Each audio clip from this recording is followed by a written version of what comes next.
And it was good. It was fantastic. We are nearly ready for a drink. A pink drink and lots of it. Last one in gets the bumps, but at least everyone's made it, including the dog. And the competitors have struck another blow for girl power. Cheers, ladies. That's it for this show. In the next programme, the best and worst of 2000. We road test the car of the year and reveal the cars that you really shouldn't put on your Christmas wish list. And why not check out our website for more information on items in this programme, plus details of how to win an LPG-powered Range Rover. See you next week. Pulling Power is back next Thursday night at 10:30.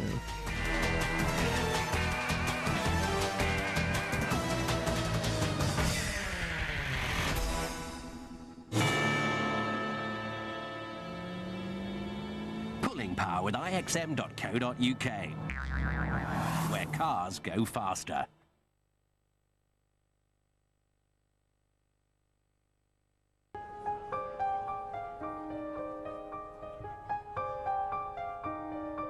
I won £38 million on the Euro Lottery last week and I don't quite know what to do with it.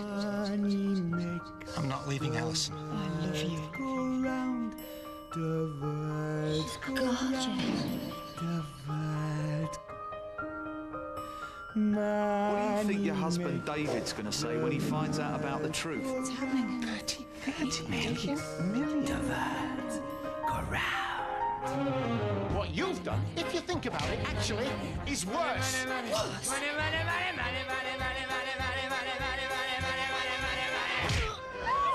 I'm sick of being bulldozed and bullied into doing things I don't want to do just because it makes everybody feel better. We're millionaires. We can do what we like. Money makes the world go around, of that we can be sure. I'm being poor.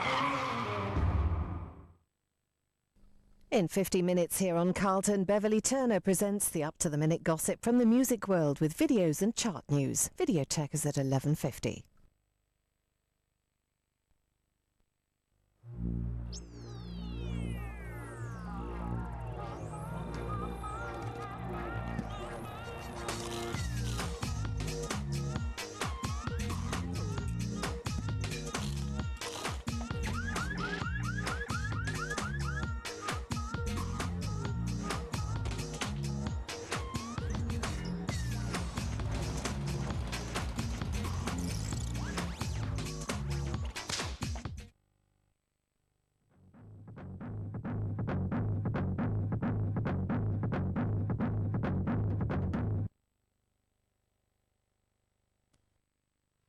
Good morning, Mr. Hand. Now. I'm mad now. Anything is Having fun? possible. Difficult to be a walk in the park for you. Tom Cruise, Mission Impossible 2 on video and DVD. At Comet, we've promised you lower prices this Christmas. That's why right now we're lowering the prices of yet another 200 top products right across the store. And of course, we still guarantee to beat any sale or voucher price offers anyone else comes up with. Lower prices this Christmas. That's Comet Sense. The all-new Ford Mondeo. A car so clever, it's creating quite a following.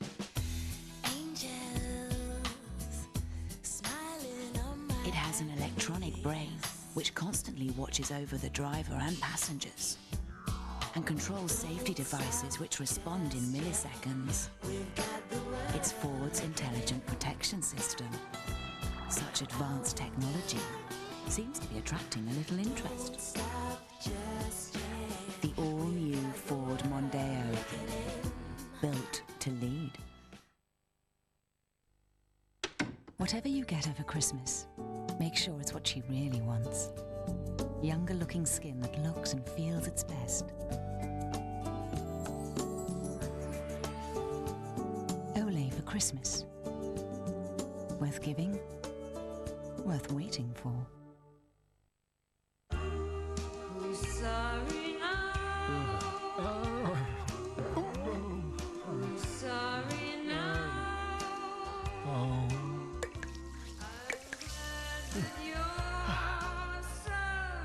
Alka Seltzer XS for when you're not feeling on top of the world. Call the all-new chatback now on 09060 70 70 70. It's the fun way to make new friends. And who knows, with our new message dating service, you could meet that extra special person. So call the all-new chatback now on 09060 70 70 70. That's 09060 70 70 70. Take a trip to the Fort and you'll find there's no stopping the shopping. The Fort Shopping Park. It's safe for Mummy, and later, it's safe for you. Hello, Mum. David got himself a bang-up-to-date mobile phone. He threatened another youth and stole it in broad daylight. Yeah, I've got to go now, Mum. Now, he's banged up in prison. If you do the crime, you'll do the time.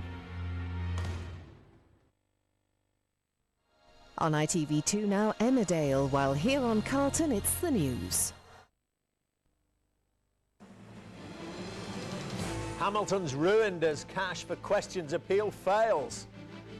Mouldy meat scam gang convicted of selling hundreds of tons. Madonna's child in the limelight tonight. Son Ricco is christened. And home for Christmas after months kidnapped in the jungle.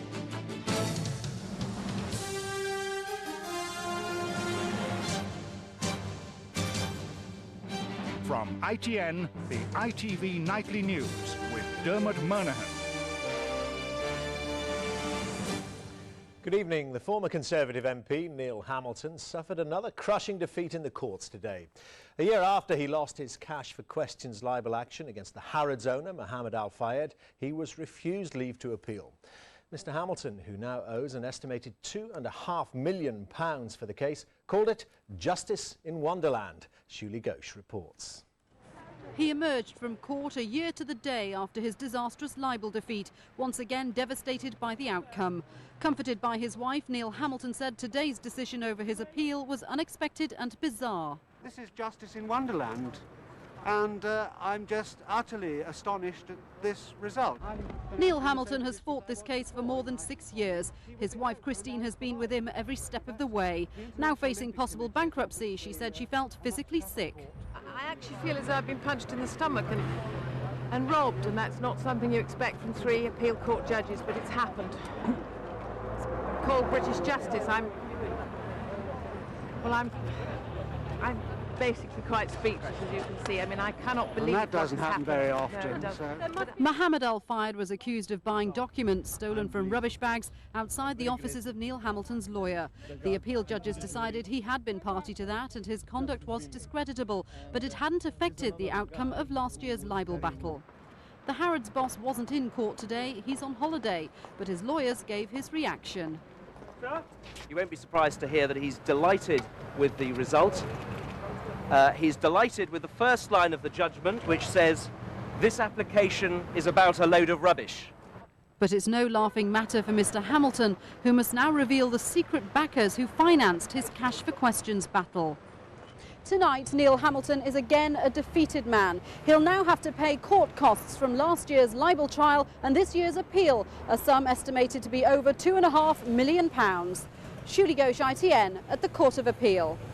3 men were convicted today of a multi-million-pound scam in which they sold hundreds of tons of condemned chicken and turkey meat fit at best for pet food for human consumption.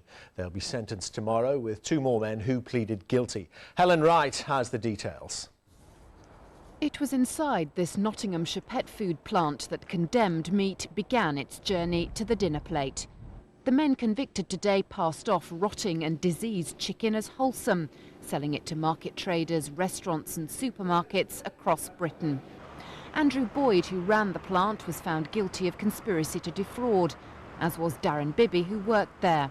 With fellow conspirator Peter Tantrum, the men laundered 1,500 tonnes of pet food meat back into the food chain. It's a heinous crime to sell pet food to people motivated by profit. Shocks anybody, shocks any reasonable person. The scam came to light after a covert operation by environmental health officers at this Rotherham industrial estate. There, this condemned meat was treated in salt baths to clean it up. The fraud, worth millions, ran from 1993 to 1996. Though investigators fear the trade could date back to the late 80s, with major implications for public health. Because of high bacterial counts, because of disease, because of tumours, carcinogens, hormones in it, chemicals in it. We just don't know the long-term effects of this. Agriculture ministers and the Food Standards Agency are now being urged to set up a special team dedicated solely to investigating the illicit poultry trade. Environmental health officers believe this case is not the end of such business. They say even tonight, similar scams are operating across the country. Helen Wright, ITN, at the Ministry of Agriculture. A 24-year-old man from Margate was tonight charged with the murder of PC John O'Dell, who died in a hit-and-run accident in Kent. The 30-year-old traffic officer was carrying out speed checks on Monday night when he was hit by a car. He died 4 hours later of internal injuries. Wayne Rule was arrested this morning after he walked into Dover Police Station with his solicitor. He'll appear before magistrates in the morning. The people of Dornoch in the Scottish Highlands turned out this evening for the baptism of Madonna's infant son Ricco in their cathedral. They were rewarded with smiles and waves from the mother, her husband-to-be Guy Ritchie, and celebrity guests like Sting and Gwyneth Paltrow. Our Scotland correspondent Linda Kennedy was there. This was the moment Madonna arrived at Dornoch Cathedral tonight, followed by her husband-to-be Guy Ritchie carrying their son Ricco in to be christened, in a private ceremony which saw the church doors closed firmly behind them. Oscar-winning actress Gwyneth Paltrow was first of an array of A-list guests, in Scotland specially, sending press photographers wild. Then came Sting and Trudy Styler.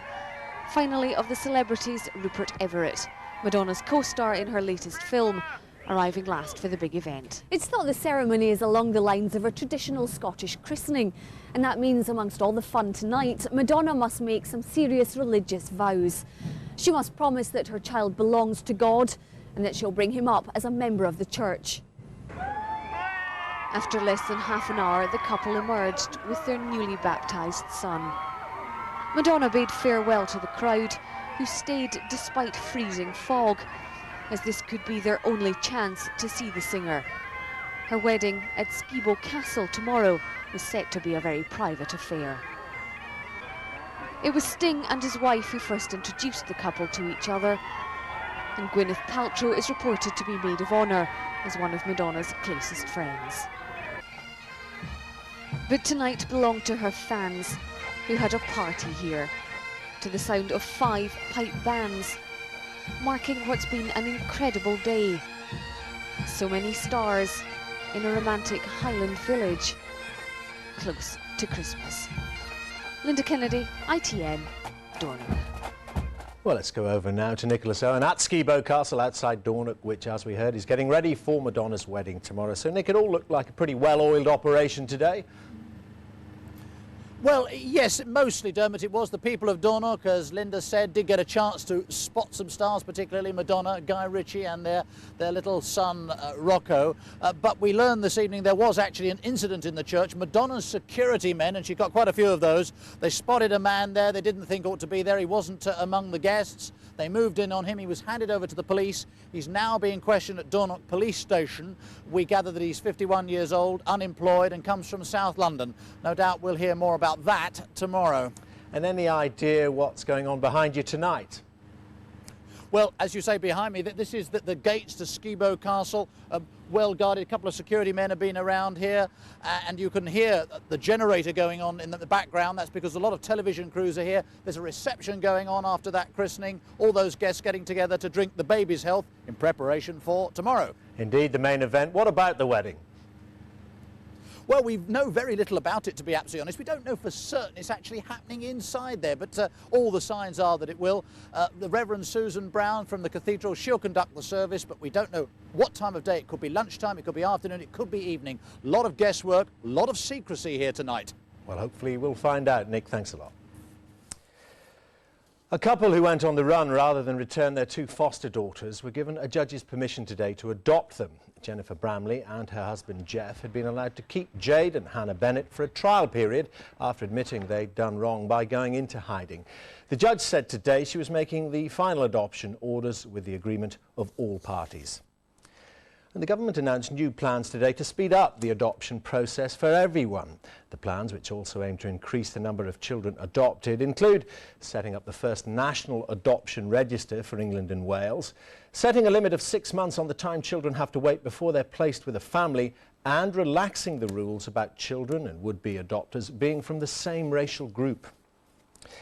2 young British orchid hunters who were held captive for 9 months in the Central American jungle got safely home to their families today. Paul Winder and Tom Hart-Dyke were never told why they'd been seized, but said they'd been treated well. Here's Paul Davis. Oh, give him a kiss, Mum. Yeah. Give him a kiss, Mum. Christmas arrived a few days early as the former hostages were reunited with their families at Gatwick Airport, having left Colombia and the jungle ordeal far behind them. Looking healthy despite 9 months in captivity, the pair described the emotions they'd experienced. There were low times, there were high times, there were terrifying times, there were fantastic times. It was just a huge roller coaster of emotions, but we always believed and we had the confidence that we would one day get back to England and see our families. The two had been searching for rare orchids in a particularly dangerous area of jungle between Colombia and Panama, where rebel forces opposed to the Colombian government operate. Hostage-taking is practically an industry here. The two Britons say they were treated well by their unknown captors after initially being seized at gunpoint and tied up. Initially with the guns, of course, to get us, yeah, on the ground and stuff, and tied us up for half an hour. Said, "Are you going to run now?" And that was it, and then never again. The Britons' release came without warning and was one of the most bizarre aspects of their story. They wandered lost in the jungle for 8 days and at one stage had to return to their captors' camp to ask for directions. Having told their remarkable story, the two left Gatwick Airport for their separate homes in Essex and Kent, and the family Christmas that looked so unlikely just a few days ago. Happy Christmas, Paul Davis, ITN. Hopes were raised today for a cure of Alzheimer's disease, which blights hundreds of thousands of families. Clinical trials of a new vaccine are due to start soon after successful tests on mice. Here's Sue Saville. The optimism for an Alzheimer's vaccine comes from the ability of these mice to remember which way to swim out of a maze. They've been genetically modified to have Alzheimer's, and those vaccinated appear to regain lost memories. The genetically engineered mice, which they've been using, do actually improve their behaviour. They change the way in which they behave as a result of the treatment. And that suggests that we might not just be removing the brain damage, the damage to the cells in the brain, but actually improving the possibility of improving memory. Marjorie Valentine no longer recognises her husband, Bob. She's been steadily deteriorating with Alzheimer's disease for more than a decade. He's delighted at the news that a vaccine has now come a step closer. Wonderful news after all these years that I and many others have been waiting for. I've looking after Marjorie 14 years, and it's the real first insight we've had that something great is going to happen. But a vaccine will only happen if the work done on laboratory mice proves successful in lengthy human trials. Sue Saville, ITN. The Christmas travel rush was getting underway today in the teeth of a drastically limited rail service. To be sure of a seat on the East Coast Main Line, for example, people had been told to book in advance. Terry Lloyd saw how it was working. On the first day of travel by reservation only, there have been few problems. Certainly a case of so far so good on the East Coast Main Line. At King's Cross, most passengers had booked, but others turned up in hope. This man had been abroad, unaware of the crisis. Just asked if I can get on a train and they've said no. The 11 o'clock one's definitely out and they've put me on, like I say, a standby. I'm travelling to Doncaster. And you didn't have a problem getting a ticket today? No, not at all. Everything's okay. Further up the line at York, train operators were also reporting a huge number of people who'd taken no chances and decided to play safe. We've got 250,000 reservations made for travel over the Christmas period already, so people are getting the message that it's a good idea to get yourself a seat booked, and we're confident that we're going to get people home for Christmas. As 250,000 people tried to book, station phone lines were jammed. Yes, it's been very stressful. Ringing the Central GNR office, I think every reply, I just had the impression there's a tape going round and round for days. Another £20 million worth of compensation was announced today for inconvenienced passengers. Tonight, most rail companies praised travellers for heeding their book early advice. But the real test will come over the next 3 days, when the bulk of the Christmas traffic will be on the move and would-be passengers without tickets are being warned they face disappointment. Terry Lloyd, ITN, King's Cross Station. And the main news again. A year after he lost his cash for questions libel action against Mohammed Al Fayed, the former Conservative MP Neil Hamilton was today refused leave to appeal. And 3 men were found guilty of a multi-million-pound scam in which they sold hundreds of tons of condemned chicken and turkey meat to street traders, restaurants and supermarkets. Tonight's financial figures: the FTSE 100 share index finished another 61 points down. In New York, the Dow Jones staged a bit of a rebound and closed 168 points up, and the pound was fractionally lower against the dollar. And now for a look at tomorrow's papers. And many of the front pages are dominated by Madonna.